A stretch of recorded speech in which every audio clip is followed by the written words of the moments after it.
Hey this is Jasmine Patel, welcome back.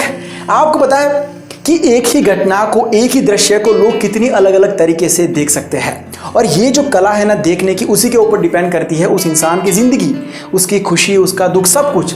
चलो आज एक और कहानी सुनाता हूँ आपको, ध्यान से सुनना। शुरू करते हैं आज की कहानी। एक राजा था। वो इंसान बहुत अच्छा था, लेकिन एक आंख से अंधा था। उसका एक ही पैर था। उसके राज में प्रजा बहुत ज़्यादा खुश थी। वो अपनी प्रजा का बहुत ध्यान रखता था। एक दिन वो अपने महल की गैलरी में चल रहा था, तब उसकी नज़र पड़ी एक दीवार के ऊपर, जहाँ पर उसके पापा, दादा, सभी पूर्वजों की तस्वीरें लगी हुई थी। सब बड़े बड़े वॉरियर्स थे।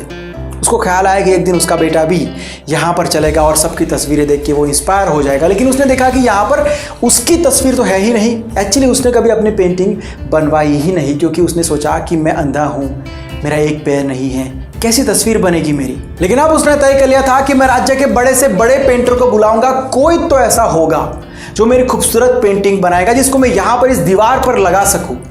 तो बस फिर राज्य में घोषणा कर दी गई कि राजा ने सभी पेंटर्स को बुलाया है अपनी पेंटिंग बनाने के लिए। जिसकी पेंटिंग सबसे अच्छी होगी उसे राजा सोना, चांदी और बहुत कुछ देंगे।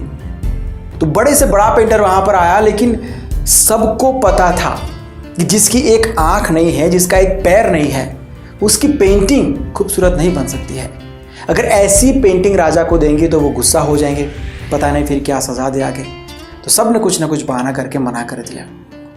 राजा दिल का बहुत अच्छा था, तो वो किसी को फोर्स नहीं करना चाहता था। लेकिन उस भीड़ में से एक हाथ ऊपर आया। उसने कहा कि मैं बनाऊंगा राज्य के इतिहास की सबसे अच्छी तस्वीर। सब सोच में पड़ गए कि ये पागल हो गया है, इनाम की लालच में कुछ भी बोल रहा है। लेकिन राजा बहुत खुश हो गया था। उसने कहा कि जल्दी से मेरी पेंटिंग बनाना शुरू करो। उस पेंटर ने अपना काम शुरू कर दिया। बाकी पेंटर्स को पता था कि ये आज मरने वाला है। पूरा दरबार बहुत उत्सुक था कि कैसी होगी ये पेंटिंग, क्योंकि पेंटर ने दावा किया था कि राज्य के इतिहास की सबसे अच्छी तस्वीर होने वाली है ये। कुछ वक्त के बाद पेंटर ने कहा कि तस्वीर तैयार है। राजा अपनी जगह से खड़े होकर तस्वीर की तरफ आगे बढ़ने लगा। पिन ड्रॉप साइलेंस था। राजा ने जैसे उस तस्वीर को देखा, उनकी आंख में आंसू आ गए। उन्होंने अपने मोतियों का हार उतार कर उस पेंटर को पहना दिया, उसको गले लगा लिया। बहुत सारा सोना चांदी ज़ेवरात देने की घोषणा भी कर दी। सब लोग चौंके हुए थे कि ये तो चमत्कार हो गया। ऐसा क्या दिखाया होगा उसने उस तस्वीर में। राजा ने तस्वीर को दरबार के सामने रखा। उस तस्वीर में उस राजा को एक घोड़े पर बैठकर धनुष चलाते हुए दिखाया गया था, जिसकी एक आंख और एक ही पैर दिख रहा था। उस पेंटर ने राजा की अच्छाइयों को बखूबी दिखाया था, उसकी कमियों को बखूबी छुपाया था। राजा वही था, कमियां वही थी, अच्छाइयाँ वही थी, लेकिन कहाँ चेंज हुआ ये गेम।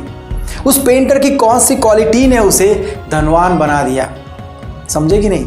क्या सिखाती है ये कहानी? कमेंट करके बताइए। बेस्ट 3 कमेंट जो होगी उनको नेक्स्ट वीडियो के अंदर, स्टोरी वाले वीडियो के अंदर शाउट आउट दिया जाएगा।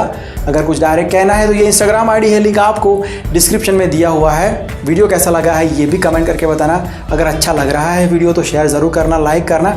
अगर वीडियो को फेसबुक पर देख रहे हो तो पेज को लाइक कर देना, यूट्यूब पर देख रहे हो तो सब्सक्राइब कर देना। मैं मिलता हूँ बहुत जल्द एक नए वीडियो के साथ, एक नए सब्जेक्ट के साथ। Bye, take care and see you soon and keep smiling.